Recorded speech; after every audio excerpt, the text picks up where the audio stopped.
All right. Howdy, students. Good morning or evening or wherever it is you're at. All right. I'm a little upset about the Constitution uh, not being used correctly in Supreme Court the other day. The attorneys for the RNC, and they're fighting over the mail-in ballots, seem to have a problem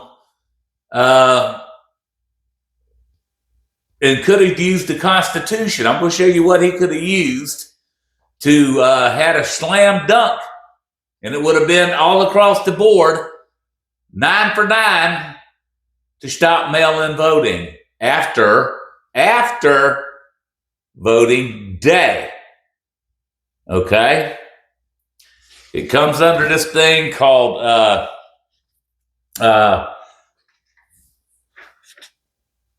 the Constitution's 8th Amendment.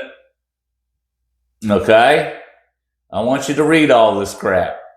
You need to really, really read this. This is where they should have brought all this information in. If I was an attorney there at the Supreme Court fighting that, I would have won. I would have brought all this crap in, and it only took me 10 minutes to find it because I already know the law anyway. I knew it was in there. I just had to research it out in 10 minutes and put it on paper for you people because, believe me, y'all are ignorant, and I'm trying to get you ahead. Okay, so we have that. And we can use this in LA for Mr. Pratt, okay? This is where Mr. Pratt got screwed, okay? And we could use this to backtrack all that shit there.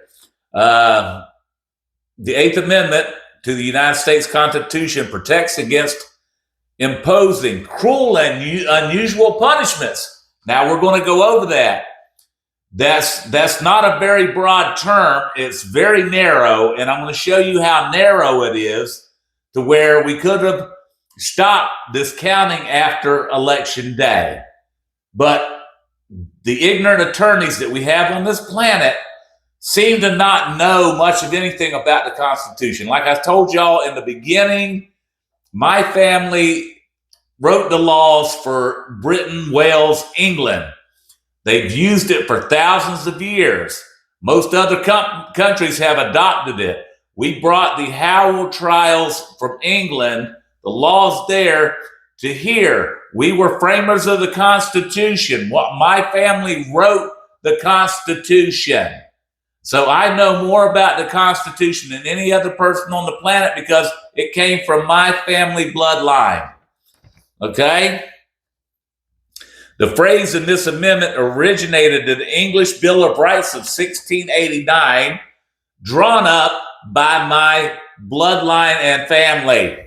Now, you see where I'm going? I'm the most ultimate attorney on the planet. There's no other attorney better than me. And I don't even have a bar's license to practice in any state.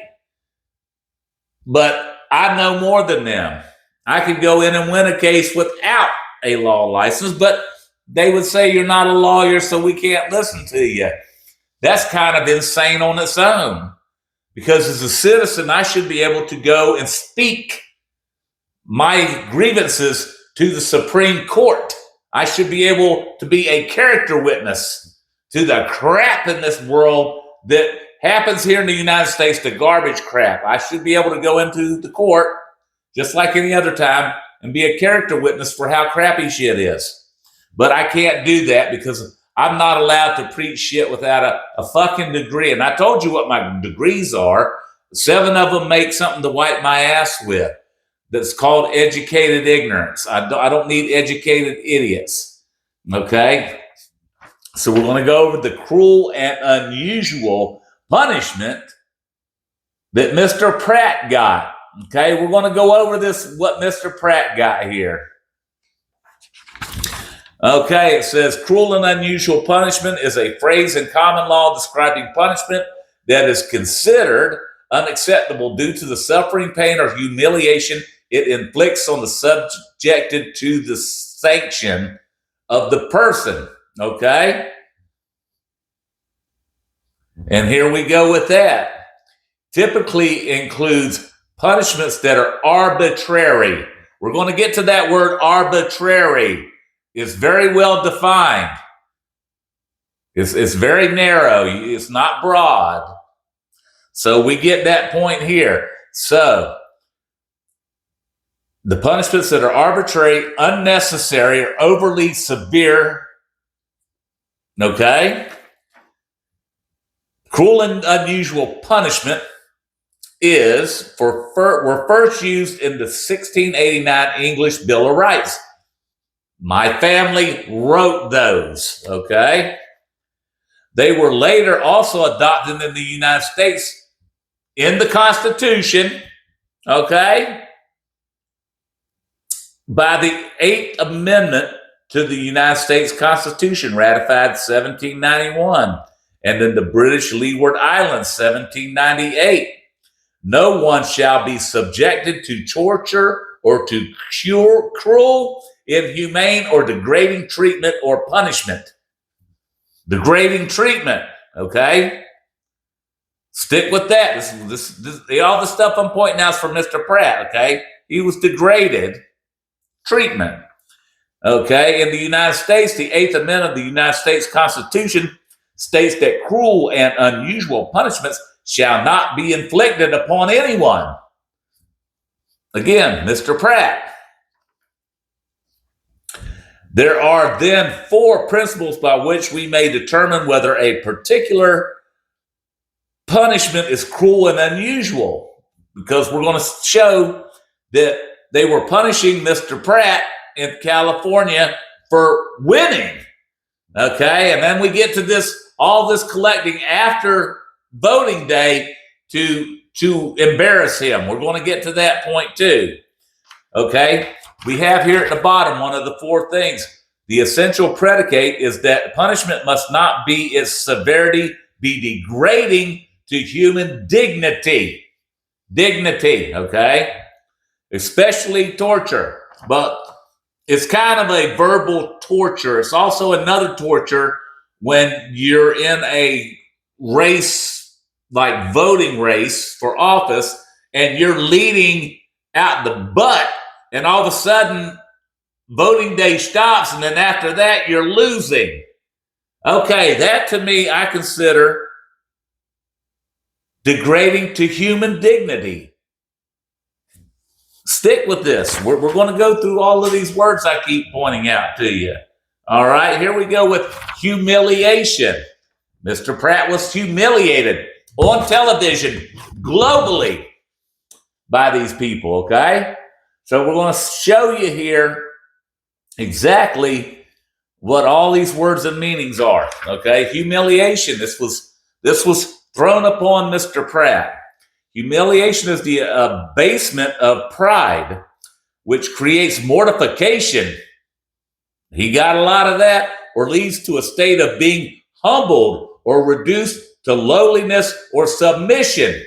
That's what they did when all the votes came in and pushed him out. Okay? It is an emotion felt by a person whose social status, either by force or willingly, has just decreased.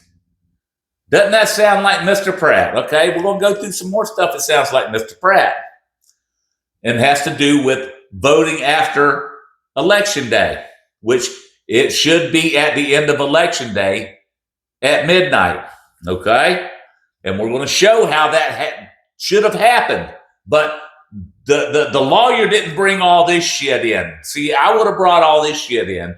I would have won in about 2 hours. All right?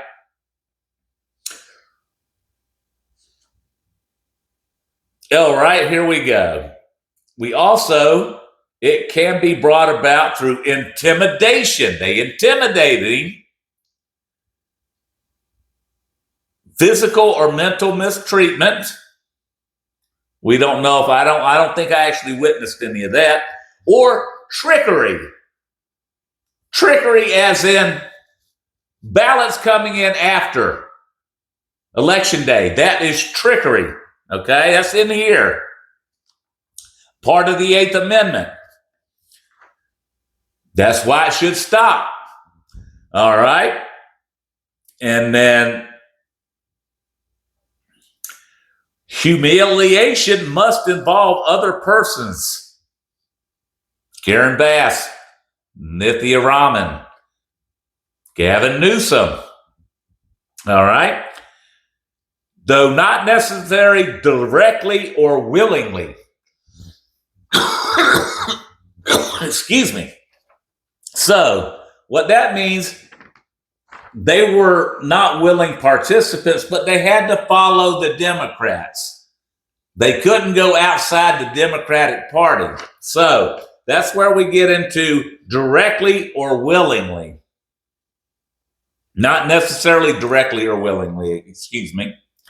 And then we have psychological effects that happen to Mr. Pratt. I'm going to describe the psychological effects he experienced as he's being shit on live television around the world, and everybody just goating him out and giving him shit. Oh, excuse me again.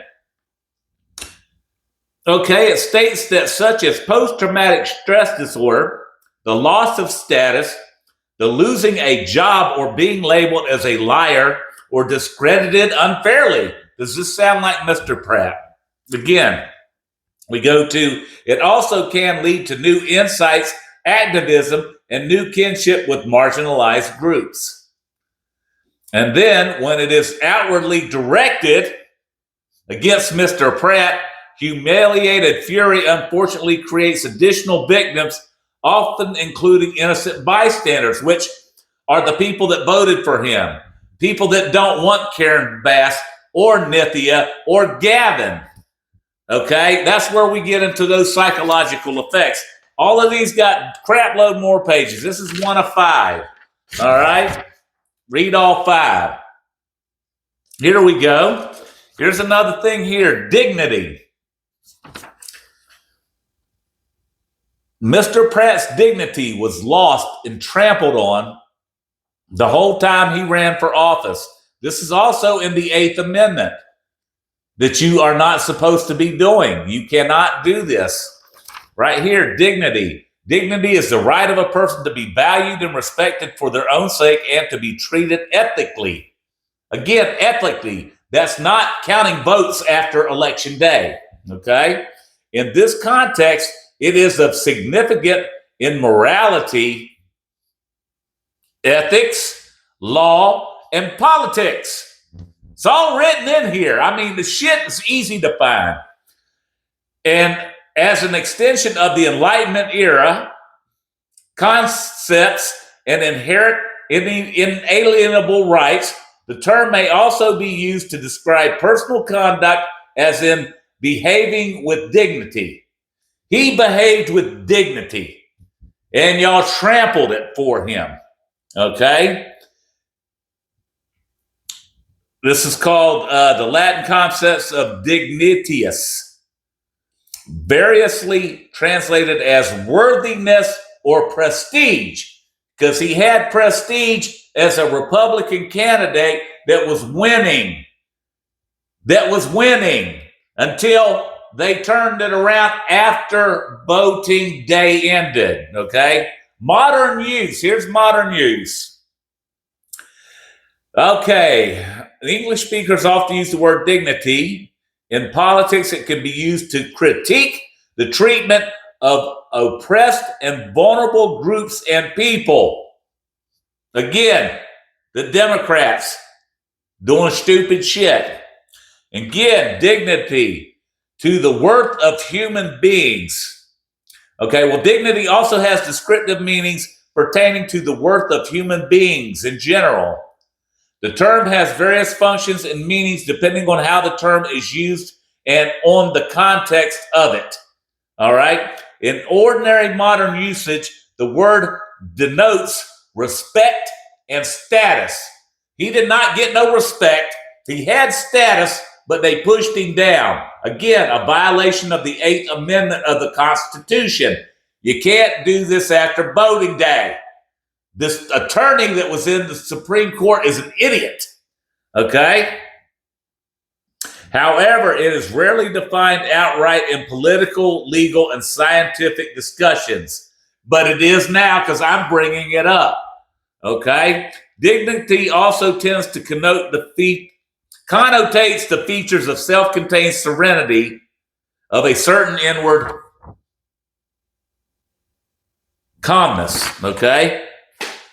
Dignity, respect, treat people right, don't screw them over. That is not the Democrats. The Democrats are about screwing everybody and violating the 8th Amendment of the Constitution. Y'all keep saying we're trampling the Constitution. Well, you assholes on the Democrat side have never read the Constitution or much less known the meaning of the Constitution and all the wording in it and what it pertains to your dumb ass doing the wrong shit. Again, violating the Constitution.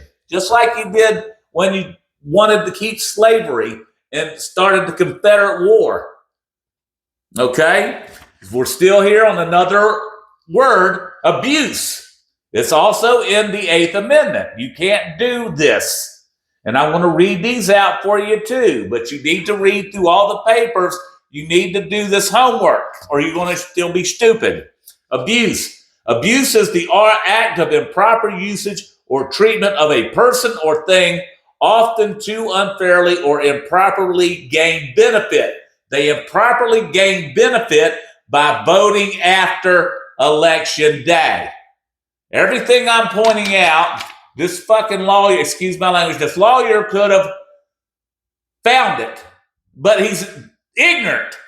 All right? Types and contexts of abuse. Abuse of authority. Here we go. This is where we're into it. Abuse of authority includes harassment, interference, pressure, and inappropriate requests or favors.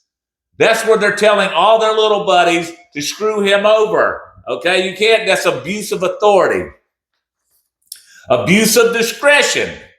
An abuse of discretion is a failure to take into proper consideration the facts and laws relating to a particular matter. An arbitrary or unreasonable departure from precedent and settled judicial customs. Remember, I was telling you about the word arbitrary in the beginning. Again, that's a main one. That's the main one. Arbitrary. We're going to go to that. Abuse of dominance. Market dominance by companies is regulated by public or anti-monopoly law. That's a monopoly when you are getting votes that aren't real, okay? And then you have, or block fair competition. Again, 8th Amendment. All right? And then we have prohibits in a dominant market position from abusing their power, which they're in the dominant market as being a democratic state. That is the... Oh, that's a dominant market. I mean, that's where you have a wide open range. And that's where we have a dominant market position, is that they were all Democrats and don't want to be Republicans.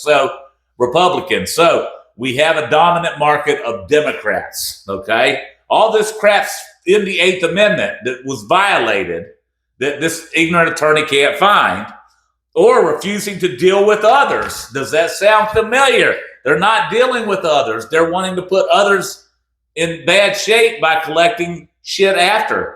Okay, now we're getting to this part where we're going to be arbitrary. Remember that word? I told you arbitrary.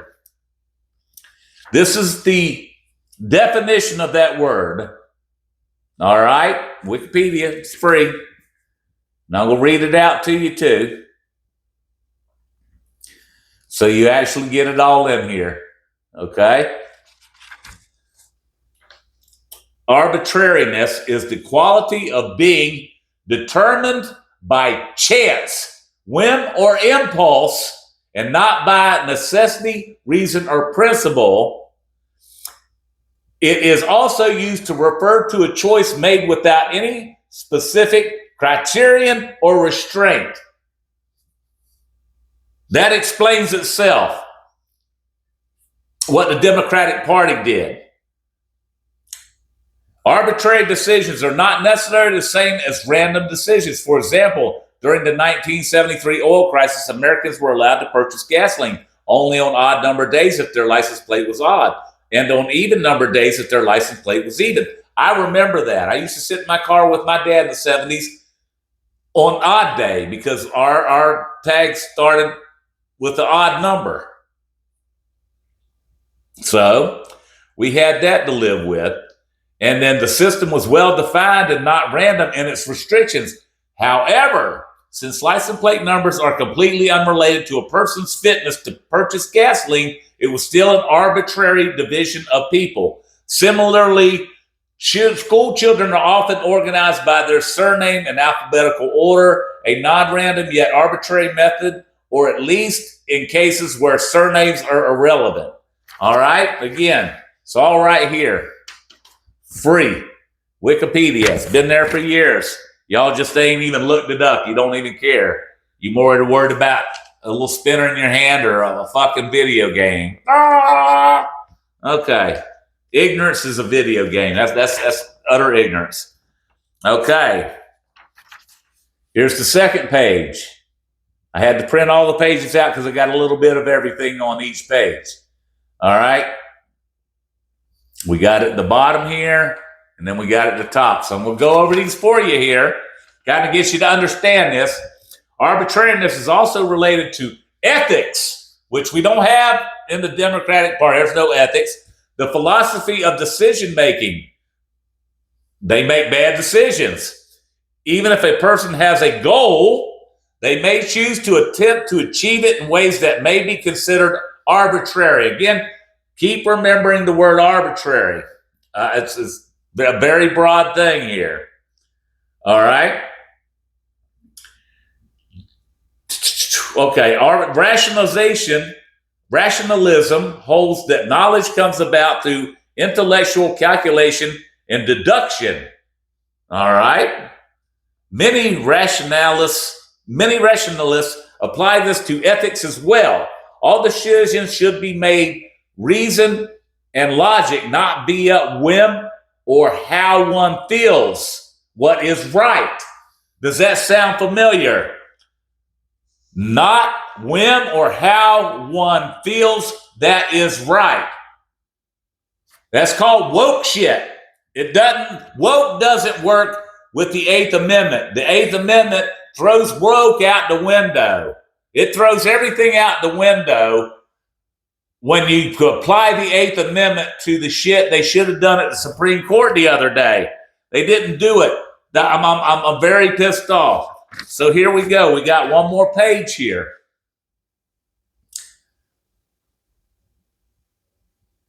I'm going to go over to yellow highlighted here because I need y'all to understand.